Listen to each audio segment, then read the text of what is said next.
my gosh, finally a video that's not a YouTube short? Who would have thunk? Hi everyone, it's been a while. So this has been the busiest 6 months of my life, and I'm gonna tell you all about it. And please stick around till the end. Got something special I want to announce. So earlier this year, I moved across the country, from California all the way to Tennessee. But I also played two of the biggest shows of my life. I played Chain Reaction this year, not just once, but twice, which was an absolute dream. And the second time was a headlining show, which honestly, it's still hard to wrap my brain around that sometimes. But I'm getting ahead of myself. So flashback to late March earlier this year, I move out to Tennessee. While still making content and recording the finishing touches on Broadway Goes Emo, I get a call that I have a chance to play Chain Reaction in May. So I make some calls to try to get a band together with some people over in California while I'm all the way back in Tennessee. Luckily, I had some awesome people come in clutch at the last minute. Shout out to Austin, Pete, and George. You really saved my ass. So with all the members put together, I send them all my original songs for them to learn. Hoping that they learn it and everything goes smoothly, I work on my release for Stuckin' Yesterday,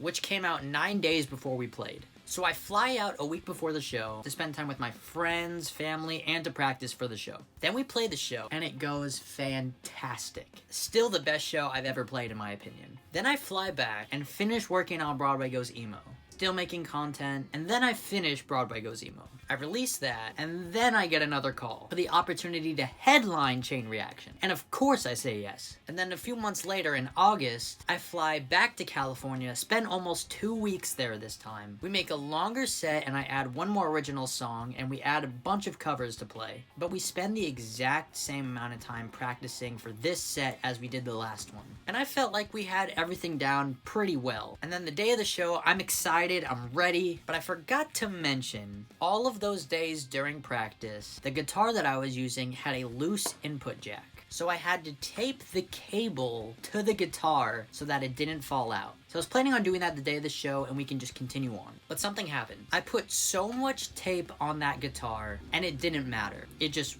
wasn't working. And I didn't have a backup. So I said, alright, well, we can't change this, so there's nothing left to do. So let's just start the show. So I play my parts, but my guitar wasn't working, so the audience couldn't hear it. So I try to give as much energy as I can and be as entertaining as I can be, so that the audience wouldn't even notice. And while I still feel like the show was fine, it was just the mentality of my guitar wasn't working, and that sort of just sent a downward spiral for the rest of the show since that happened right at the beginning. And even though it did suck that my guitar didn't work, looking back on it, I still feel like the show went really good. I can confidently say that I did the best that I could with what I had. And I heard from multiple people after the fact that they had a great time no matter what.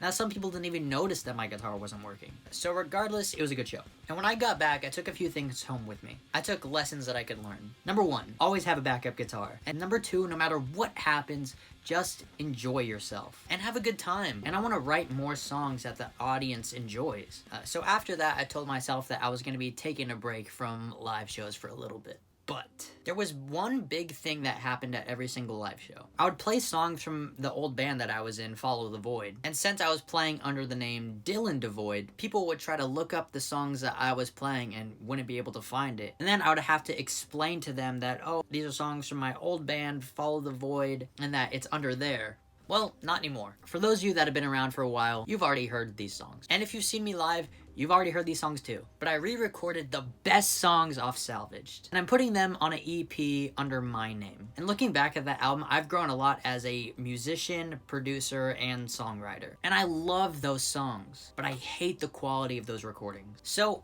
I cleaned them up and I made these the definitive version of these songs, plus 2 acoustic versions. And I'm thrilled to announce that the re-salvaged EP is coming out on Friday, January 6th. And I'm really excited for you all to hear better versions of these songs that I love. And I promise you, this is going to be the last time that I'm revisiting Salvaged. I don't like to stay on projects for a good amount of time, but since I still play these songs live, I want to give them a nice send-off. A quality of recording that I am happy with and that other people can enjoy. And the first single is going to be dropping on November 18th. So get ready, get excited, and again, thank you all for all the constant love and support. It really means the world. Thank you for watching my videos, thank you for listening to my music, and thank you for coming to the live shows. And if you haven't seen me live, keep an eye out on all my social medias because we genuinely do have a really great time. And I would love to see you all there. But anyways, that's gonna be it for me today. Make sure to follow me on Instagram, TikTok, and Twitter. Hope you all stay safe and healthy, and I'll see you next time.